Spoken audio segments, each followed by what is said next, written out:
being Hopefully recorded. we'll have time for Q&A at the end of the session, and I'll open up the lines at that point. If you have questions during the presentation, you can feel free to go ahead and put them in the question and answer section of the WebEx, and we will try and get to them. If there's questions that we cannot address or don't address during the session, we will certainly follow up with you directly and get you an answer. And with that, I will hand it over to Jonathan, who will introduce himself and get us started. Thank you, Jennifer. We'll actually start off with Brian introduction. Just really quick, SideChannel is a strategic partner of SMP, and very happy to have them participate in this webinar today. So thank you, Brian, for your time. Glad to be here. You guys hear me? All right, good. Yeah, so thanks. Sorry, just sound check. So yeah, thanks again for having me. I think this will be a good discussion. Brian Mobley, I'm the partner and co-founder for SideChannel. We focus on delivering virtual CISO as a service, and strategic advisory around cybersecurity, specifically for the mid-market companies, nonprofits, startups, municipalities, really the underserved market when we look at security portfolio. And we do this with full-time and fractionally available CISOs, and our staff and our team is made up entirely of folks who have actually been in that role. So the level that we want to be able to bring to clients. So we're excited to discuss this today for New York State businesses. Great. So just real quickly on SMP, SMP has 4 main practices that we do around IT. I am the lead for the security department here.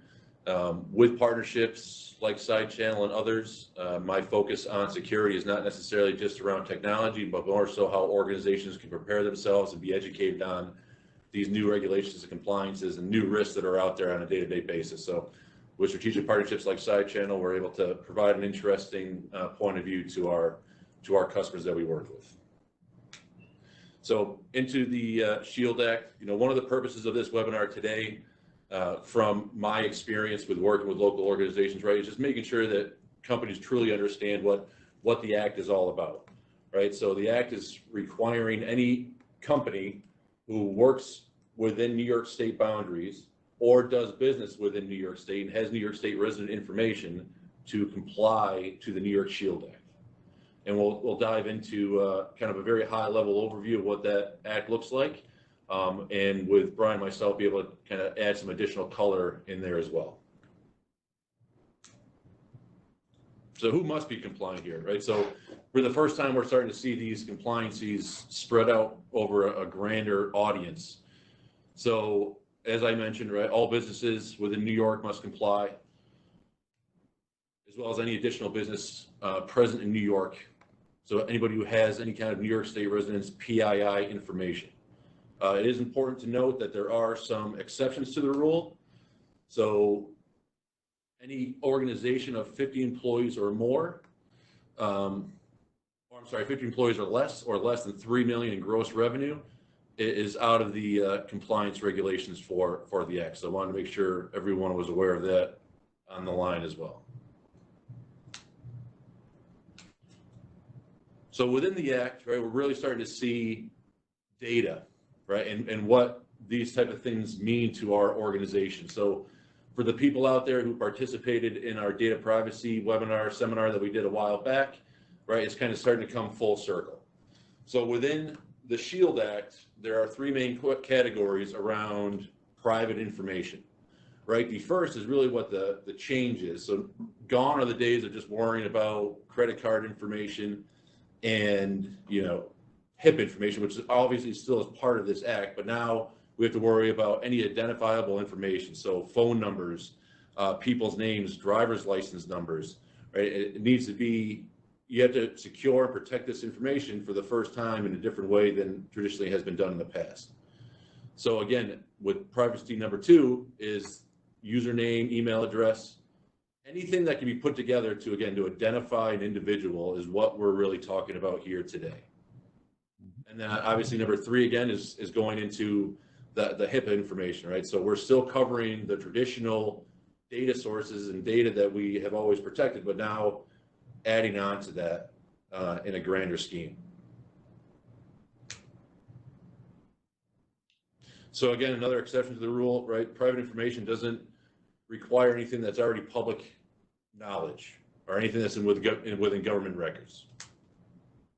So let's I want to kind of touch on some of those points just quickly, and maybe we can back up just one slide, Jonathan. Yeah. Elaborate maybe why I'm probably a good case to be able to talk to this audience and be available for this. So my background that's led to what we're doing and why this is a good discussion.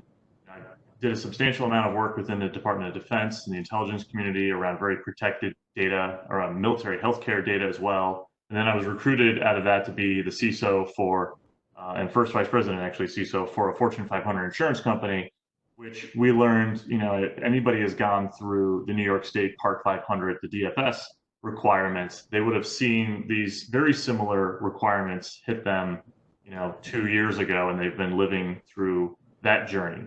What we're seeing with the Shield Act is being very, very similar to those requirements that we saw out of insurance and the financial sector, and applying the same type of strategy and plans to addressing those requirements are very similar to what's being asked here. The difference that we see is that this is now not just for anyone underneath the financial sector or Title 23 of Part 500 New York State. It's not just finances, it's now everyone. And now here are the requirements, right, that they're defining.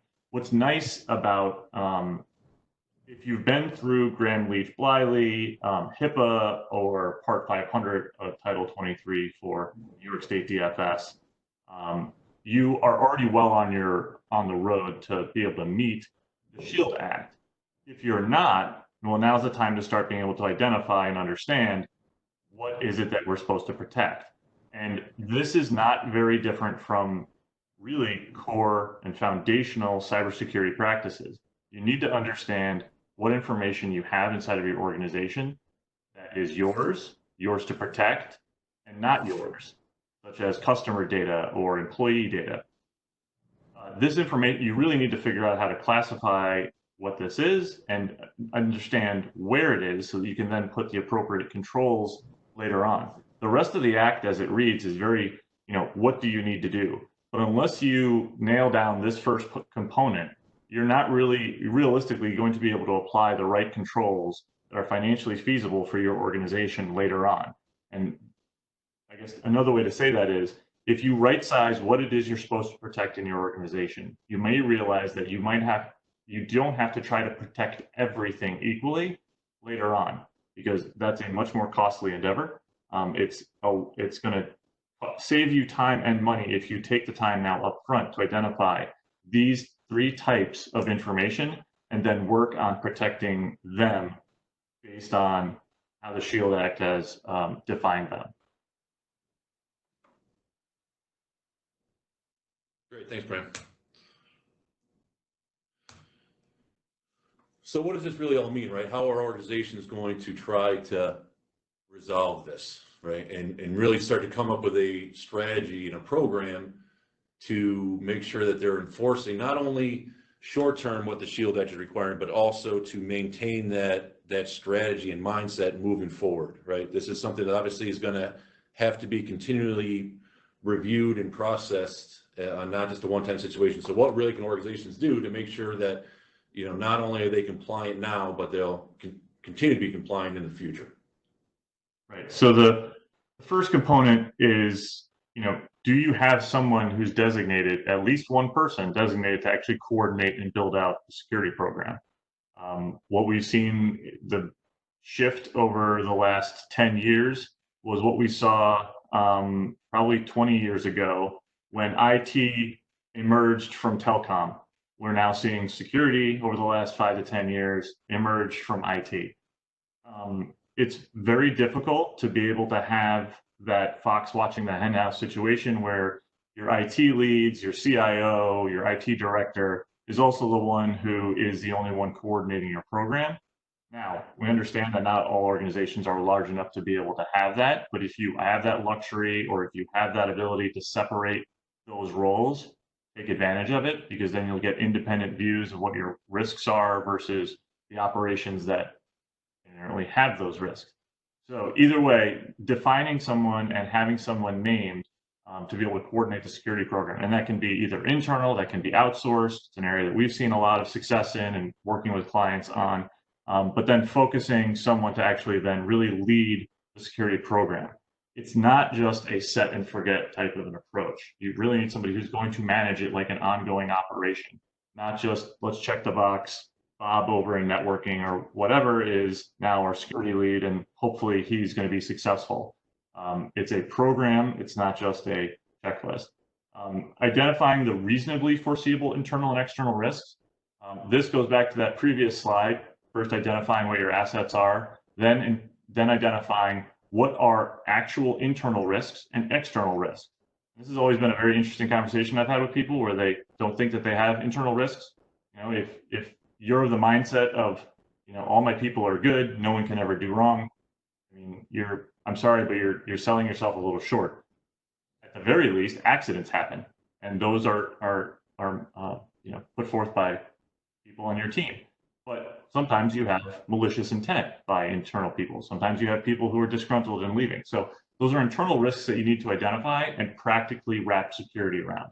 And then you have probably the majority of threats being those that are external, ones that are brought into your organization from either criminal actors, if you're within the target influence or the target state being targeted by actual nation states or, you know, foreign actors, and that's inside of your threat profile, fine. But a majority of the things you're dealing with are, you know, ransomware, phishing emails, and the like that are coming from criminal activity. So identifying those external risks, having reasonably foreseeable definitions of what those are, and then building your programs that John's going to talk about, right? And meeting the rest of these requirements against those risks, and not just trying to address everything, but against your defined risks. Yeah, absolutely. You know, and with the number 3, 4, and 5, I mean, they're really, in my mind, really tied together, right? But the assess the adequacy of your data security safeguards. So traditionally, this has really been done, in my opinion, around penetration tests, risk assessments, right? They're obviously a valuable tool. What we're starting to see a shift of in the industry, and I personally am a big believer in those, are not just providing an IP range to an organization to try to do that penetration test, right? The reality is if somebody is doing a targeted attack to you, it's very unlikely that you're going to be able to stop them from getting in, or, you know, obviously the goal is to identify those things that happen as soon as possible. So one of the things that I really try to recommend to organizations is not just rely on your traditional pen tests to see how secure and how good your safeguards are, but really starting to look at kind of red team, purple team exercises, right? Go through almost a true life example of what it would be like if you're under a targeted attack, and really put your safeguards, your policies, and your people to a test to see what that would look like. You know, when we're practicing for the Super Bowl, we're doing military exercises. There's a purpose of those practices, right? It's not necessarily handing the playbook over to somebody else and say, what do you think, right? It's getting the people familiar with what that might feel like and what that might look like, and be able to create a strategy of how best to address those type of things. So as far as those safeguards, there's many aspects of those, but that's really something I'm a firm believer in. Number 4, provide data security training and management for employees.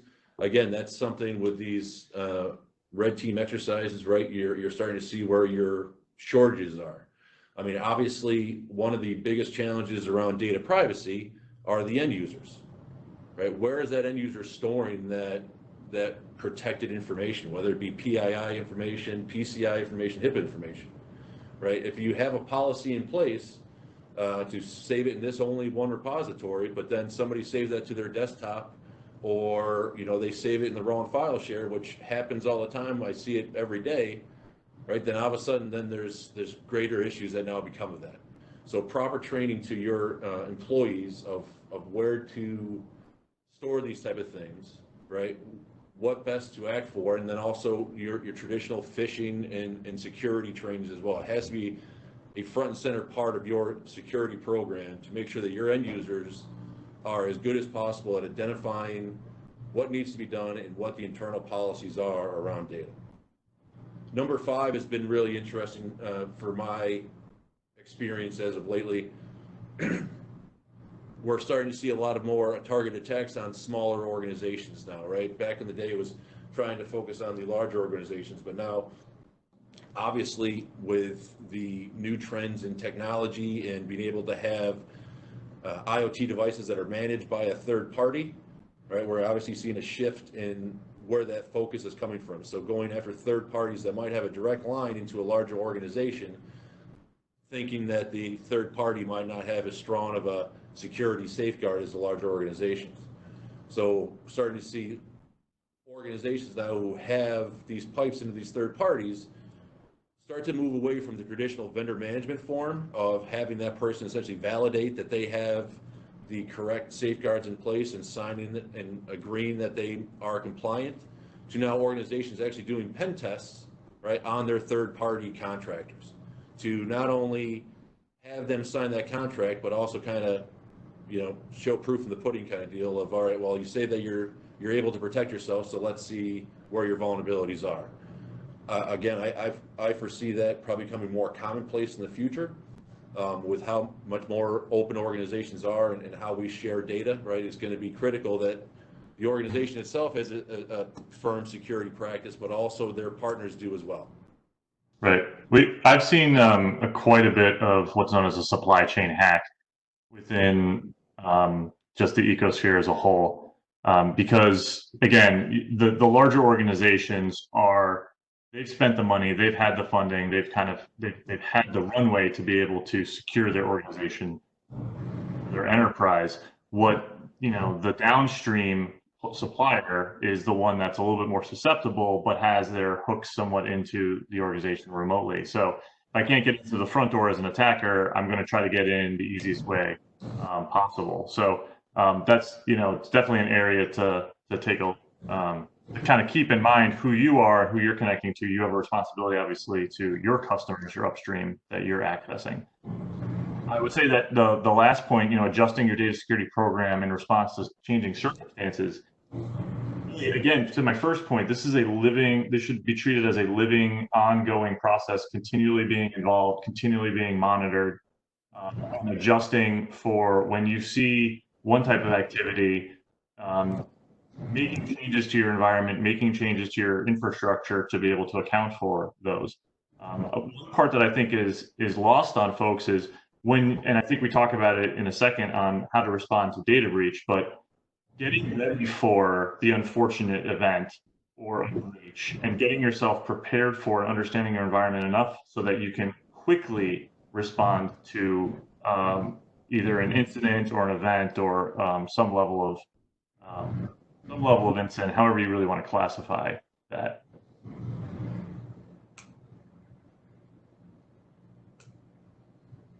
So again, for the idea of what organizations should try to do, right? 4 main technical safeguards. And it kind of goes back to the point that Brian was just making. It is not a short-term game, right? It's forward thinking. It's not only understanding where the organization is today, but where that organization is going to move in the future. Kind of gone are the days of an organization having a security department and a networking desktop IT department where typically those groups were siloed, right? Where desktop or networking might be going down an initiative in a project and security teams aren't necessarily aware of those initiatives until something is already on the environment or, you know, it's kind of a decision has already been made. Organizations now, big or small, right, need to start to focus on having those security conversations being step one, right? Security now has to be front of mind for everyone within the organization, whether it be an end user, right, and checking to make sure that they are saving that sensitive data in the correct spot, or should I open that attachment, all the way to the network engineers and starting to strategize, how am I going to implement a new switch or a new router, and where's that traffic going to go, and how are we going to secure that traffic once it's in place, right? So the 4 technical safeguards is, you know, regular testing, monitoring your key control systems, being able to detect, as I was saying with the penetration test, if you're part of a targeted attack, right? Unfortunately, everybody's goal is protection, and that should be everybody's goal, but protection is not 100%. Right? As we've seen, otherwise, if protection was 100%, we wouldn't see organizations in the news that they received a data breach. So to be able to identify those things as quickly as possible once they make it through your certain layers of security is crucial to the success of your security practice. I think that's why you've seen a big shift from people years ago, especially if you're following NIST, everyone was talking about protection, and they just moved to just considering it prevention, because again, that's the definition that we want to follow, is what can we prevent, and because you're not going to be able to bring the risk down to zero. I think another point, forgive me, I forgot on this, but when we talked about supply chains and where folks sit within the supply chain, and now this big focus moving to who's in the supply chain, are you assessing your supply chain? Really, what you're doing here for yourself, these are the questions you really need to be asking of your own vendors as well. I think this was really driven home if anyone's following or using NIST as the open standard and set of controls. They brought in and have now adopted an entirely new set of controls merely on supply chain, because that is an area that, again, still needs focus, really needs to be discussed, really needs to be reviewed. And it's not going to change until companies such as yourselves really start asking your own vendors about their security posture. There needs to be a catalyst within the industry. And it started obviously with larger organizations. Most of you are probably feeling or seeing those questionnaires. It's now part of kind of your role as being part of the ecosystem, and to kind of ask your own vendors and assess what they are, because you don't want the risk that they're taking to become your risk because you didn't find out or even, go ahead and ask or assess it in any way. So really a whole new element of security practices that I'm starting to see more and more security teams kind of bringing into their management is around physical security and physical safeguards, which I find very interesting, right? It makes perfect sense, but I've really started to see an uptick in this in the past few months to 12 months. And now you're also starting to see these risk assessment organizations that we were talking about earlier that are doing these red team exercises, doing the pen tests, doing the NIST assessments, offering a service to where they're essentially doing a penetration test of your physical security as well, right? Showing up to your location, seeing how far they can get within the organization before they're identified, and trying to really not only test what you're doing from a cybersecurity perspective, but a physical security perspective as well, which I find very interesting. There's organizations I work with that have brought in their physical security maintenance and management into their SOC, right? So that same team is not only looking at what the data alerts are, but they're also watching the security cameras and looking for unauthorized access across the environment. Yeah, that's a huge area for what's known as converged security. So at my last role at that insurance firm, and then previously at Pentagon, was fortunate enough to be able to have both cybersecurity and physical security underneath my purview, and running both operations or overseeing both operations. There's an immense amount of data that can be shared between these two groups. There's also a cultural opportunity for your traditional IT people who have never really been in either law enforcement or military or been in physical security to learn something about protecting and detecting an asset, a piece of data, a person from your physical security department who are probably former law enforcement, former federal, former DoD, former military, and vice versa. So yeah, I think you're gonna have an opportunity if you bring these type of capabilities together under one roof, or at least start having them start interacting. Both sides are going to learn something from each other, and you'll be probably surprised to be able to see what you can do. Best use case is and maybe this is something for larger organizations or very on edge, smaller, mid-sized organizations.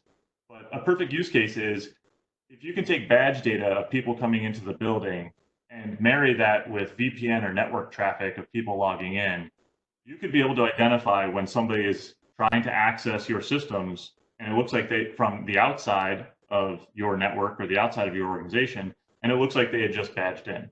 So you've got this, you've got logical and physical data that you can really pull together to make something effective for you to start figuring out, do you have malicious activity going on in your network? And that's from, just a convergence of those two teams.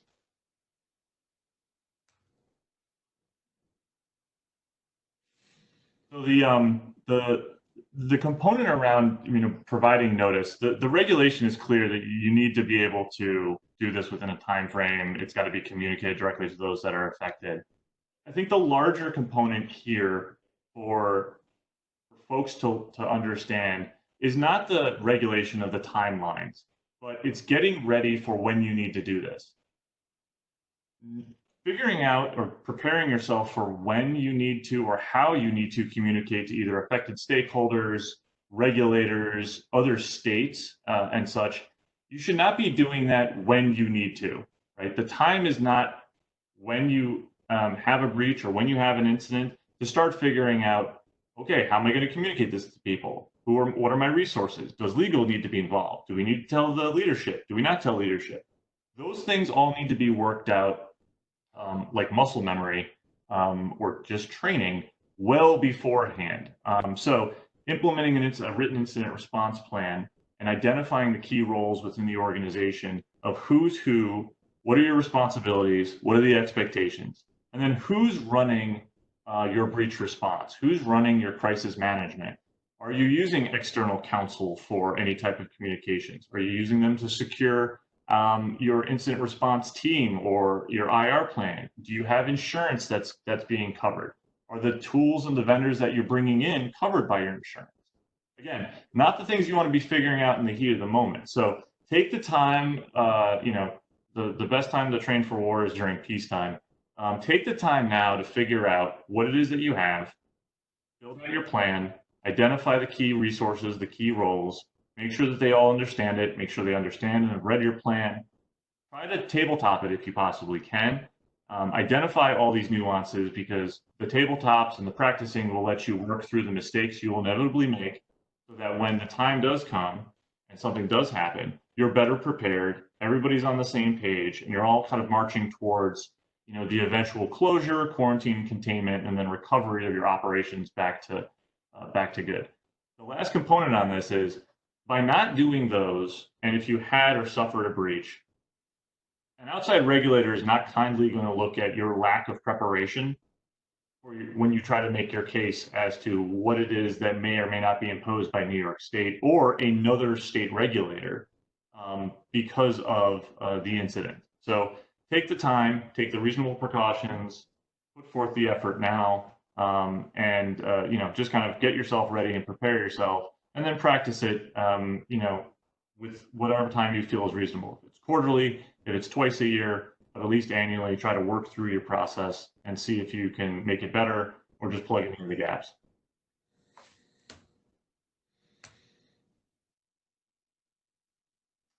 And with that, we're right at the time of top of the hour here. Really, again, want to thank you for your time and attendance today. Hopefully you found that beneficial and interesting. Myself and Brian are always here to assist in kind of this journey of these new regulations and compliancy acts and making sure that an organization's safeguards are up to snuff. So if you have any questions or have any other comments, feel free to reach out to the contact information below, and Brian and I can get back to you.